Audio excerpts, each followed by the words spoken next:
This is Jamey Boyum in Longview. I'm here with LISD School Board President Michael Tubb, and you guys are, of course, in the process of looking for a new superintendent. Dr. Wilcox is retiring. Supposedly, he's not real good at retiring. He did it that one time. You're correct. And then came back. But this time, I think it's for real. Yes, sir. So you guys have, of course, are conducting a search, and you were kind of inundated with resumes, weren't you? We were. We had 35 resumes that came from candidates all over the United States. It was an amazing candidate pool, and we were able to narrow it down to our top 5. It was extremely difficult. We were at the ESC for a little over 5 hours for that meeting.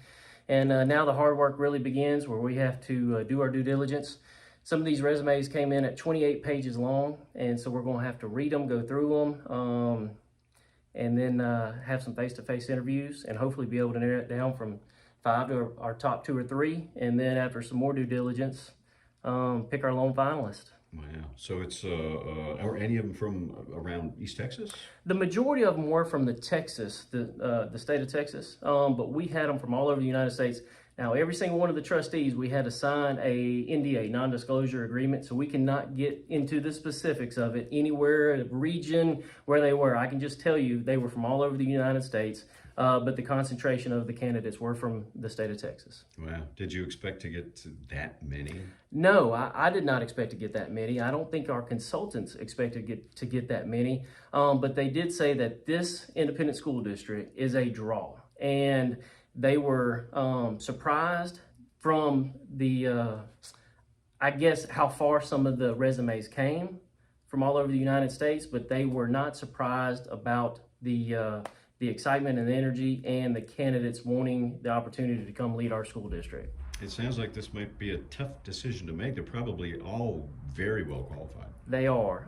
I had an extremely difficult time going to sleep after that long meeting. I didn't go to sleep till after midnight. I could not turn my mind off. I was very, very excited about it because the candidate pool is amazing. The talent is amazing.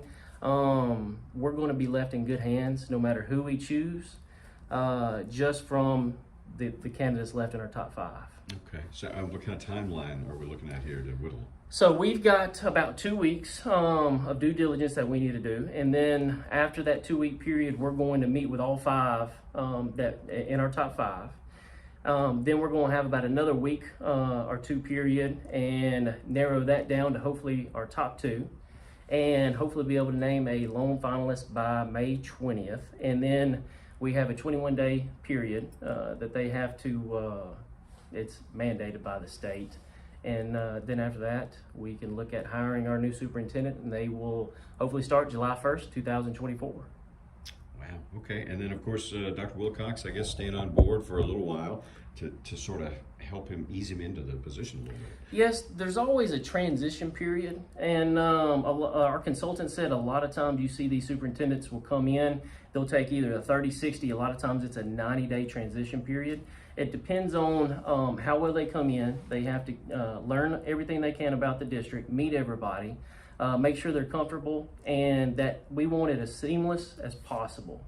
Streamlined, seamless, good transition. So that'll be up to the new superintendent. When he or she feels like they can run with it, it'll be their district moving forward. Okay, that's wise. That's a good way to make that call. It's like, okay, do you think you can handle it? Exactly. Yeah, that's a good way to do that. Yeah. All right. Well, another thing I was wondering is, why do you call it the lone finalist? If it's the lone finalist, isn't that the guy? So it is the guy, but apparently they are not hired at that time. So you have to get it down. The state of Texas regulates this, and so that's part of the NDA, the non-disclosure agreement, keeping everything confidential until we name the lone finalist. And then there's a 21-day waiting period. And then after that 21-day waiting period, if everything still checks out and is good, then we can look at hiring him or her and make it official. All right, so I guess basically, maybe join me over here for just a second. Okay. I'm thinking here's what happens during that 21-day period. I would imagine it'd be a lot of this. Yes, a lot of meetings, a lot of discussions, background checks, due diligence, make sure everything checks out, and just finalizing all the details. Has it been 21 days yet? Not yet. But that's great news. Okay, that's you guys are really moving forward quickly. We are. Yeah, Absolutely. good deal. All right. Well, we'll have more later on KLTV 7 News and KLDB.com. And I declare this meeting adjourned. If I can get a second.